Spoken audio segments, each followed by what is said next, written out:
Ashama harka fuudhee kabajamtootaa fi jaallatamtoota hordoftoota chaanala Amintum nageenya rabbii guddaa bakkuma isin jirtanii qilleensa irraan faca'ee isin bara haa ga'uun jira. Oduu baay'ee gammachiisaa takkan isiniif qabadhee dhufe jechuudha. Oduun kee kunis maalidha?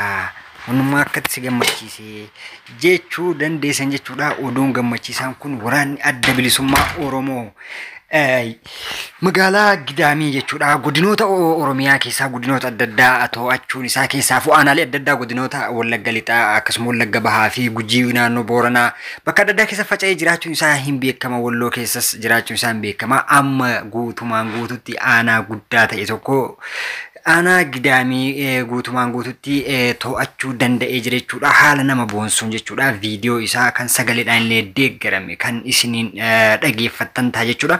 Akkuma amma viidiyoo sagalee hin qabne kana dhageeffattan viidiyoo isaas isinii gadhiisa jechuudha. Hanga xumuraatii yoo dhageeffattan gammachuu ani argee kana uummanni Oromoo kan ta'e walabummaa Oromiyaatti kan amanu baay'ee akka gammadu abdiin qabachuudha. Asumaanuu warroonni haareenaaf taatan maamila koo ta'uu hin dandeessan jedha. Amma kallattii maan guutuu isaa akka dhageeffattanis hin dabarsaa na wajjin turaan affeerraa kooti. Dhaggeeffattoota raadiyoo Arraataa Biyyoolessa Oromiyaa akkasumas daawwattoota keenya amma kan argamnu aanaa Gidaamii magaalaa Gidaamii waajjira kanaan dura sirni biibii waajjira dhaabaa jedhee itti fayyadamaa turedha. Yeroo ammaa waajjirri kun waajjira kanaan dura uummanni Oromoo waa'ee siyaasaatiin itti rakkachaa ture, itti gadarfamaa ture keessa waajjira tokkodha. Amma garuu waraanni bilisummaa Oromoo dhuunfatee bifa kanaan hawaasni naamusaan nagaadhaan keessatti jiraachaa kan jiru, namni tokko ilaalcha siyaasaatiin keessatti kan miidhamaa hin jirre akka ta'e jiraattonni nuti dubbisne tokko ni dubbatu. Aanaan Gidaamii magaalaan Gidaamii iddoo qabsaa'onni yeroo garaagaraatti qabsoo keessatti geggeessanii milkoominatti argatan yeroo ta'u, waraanni bilisummaa Oromoo haabaduuf akkasumas akka inni manca'ee irreef gaachanni uummatummaa wabii uummataa gaaddisa uummata Oromoo kan taaneef diinni irratti hojjetaa ture yeroo ta'u, onkoloolessa 28 duula maqaa imala bobbaa gara Finfinnee jedhuun marsaa lammaffaa eegalameen waraanni sirna PP as keessaa rukutamtee onkoloolessa 30 erga baatee as magaalattiin nagaa argatte. Waajjirri kanaan dura uummanni Oromoo keessatti gidirfamaa ture siyaasaan ilaalcha garaagaraatiin ilaalcha siyaasummaa sabboonummaa Oromummaa qabuun itti miidhamaa ture. Har'a kunoo bifa kanaan waraanni bilisummaa Oromoo dhuunfatee nagaan keessa jiraachaa jira. Onni Gidaamii magaalaan Gidaamii waajjirri dhaabaa kan sirna PP kanaan dura ture amma waajjira waraana bilisummaa Oromoo ta'ee bifa kanaan uummannis nagaan keessatti waraana bilisummaa Oromoo wajjin nagaan kan jiraachaa jiru ta'uusaa waan hubannirraa isiniif qoonne ayyee iddoo hundumaa deemnee isin daawwachiisna. Waraanni bilisummaa Oromoo ganda tokkollee hin dhuunfanne kan jedhamaa ture kunoo aanaa magaalaa agas ta'u dirree siyaasaa iddoo itti waraanni mootummaa hedduun itti dhume, mootummaan maallaqa hedduu itti fixe siyaasa irraa aanuuf hojjechaa ture. Ammaa garuu waraanni bilisummaa Oromoo bifa kanaan to'atee jira. Ayyee nu faana tura iddoo garaagaraaf haala garaagaraas hin daawwachiisna. Ammallee turtiin keessan nu faanaa ta'uun affeerraa keenya.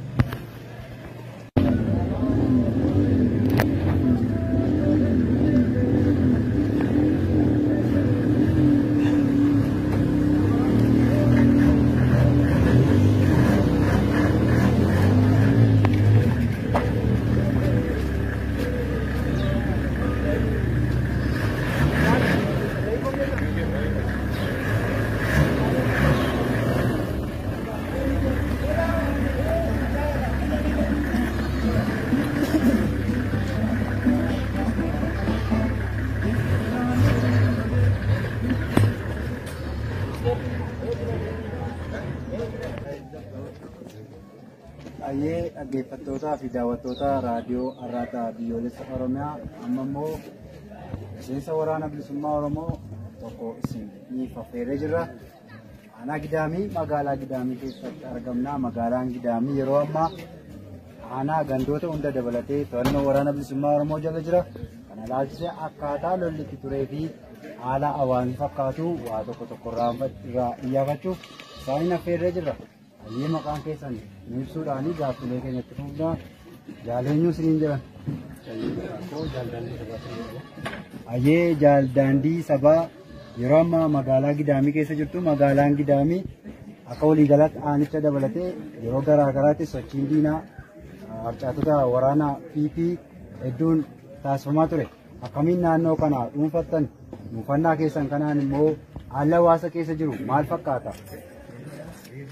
Inni kun waa'ee kana dhuunfatu gaafa ibsu wanta salphaadhaan kan dhuunfanne hojiin bal'aan kan hojjetame uummata Oromoo parsantii 99.9 ol kan ta'u wal quba qabnaa waliin hojjannaa odeessa qabnaa gara ji'a 3 turreera jechuudha. Gara Qambarrii kan jedhamu gara Qeellamiin gara Burii kana keessa turree haala diinaa ilaalle lola sa'aatii 3 nutti fudhanne jechuudha Gidaamii dhuunfatuudha.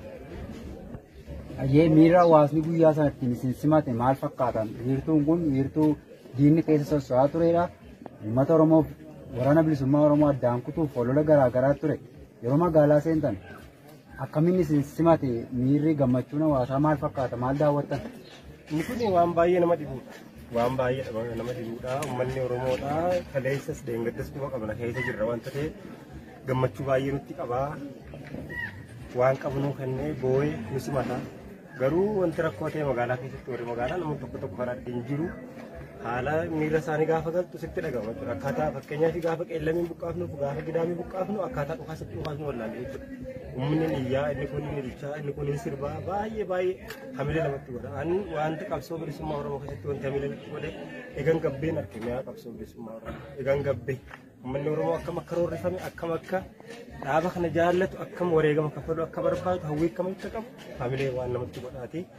Lola sa'aatii 3 hin geenyeen aanaa Gidaamii dhuunfanne kun lafti garan gallee wanti nama gaddisiisu kaleessa shoorar keessaa akkas nama godhuu nama ajjeesuu nama qaduu hin ajjeefne kun as nu bira jiru warri dheengadda kaleessa isaan nu dhufaasaa turan uummata Oromoo ajjeesaa turanii nuti dhiifama godhuudhaan kun nu keessatti argamu wanta ta'eef. Egaa onkoloolessaa 31 bara 2021 waraanni bilisummaa Oromoo aanaa Gidaamii seenee as aanaa kana keessatti rakkooleen garaa garaa kan hin jirree fi uummanni nagaan bahee kan galu wanni mootummaan ololaa ture yoo waraanni bilisummaa Oromoo seene ni baddu ni duutu biyyaa buqqaatu qabeenyi keessan akka malee mancaa namummaatti hin galtanii Oromoodhaa fi waraana bilisummaa Oromoo walitti diinessuudhaaf olola siyaasaa fayyadamaa ture guutummaa guutuutti soba ta'uusaa uummannis nutis kan ijaan argine ragaa baanuudha.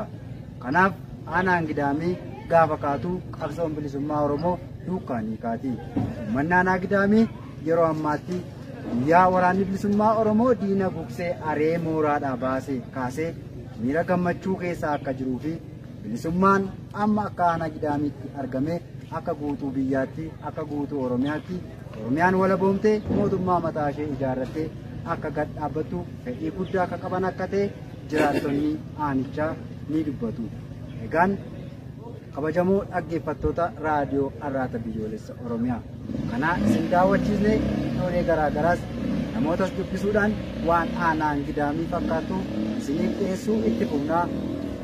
Qophiin kana qopheessee kan isiniif dhiyeessaa jiru ogeessota raadiyoo Arraata Biyyoolessa Oromiyaa waliin ani Daandii Lamootii qophiilee keenyaafan waliin turtii gaarii.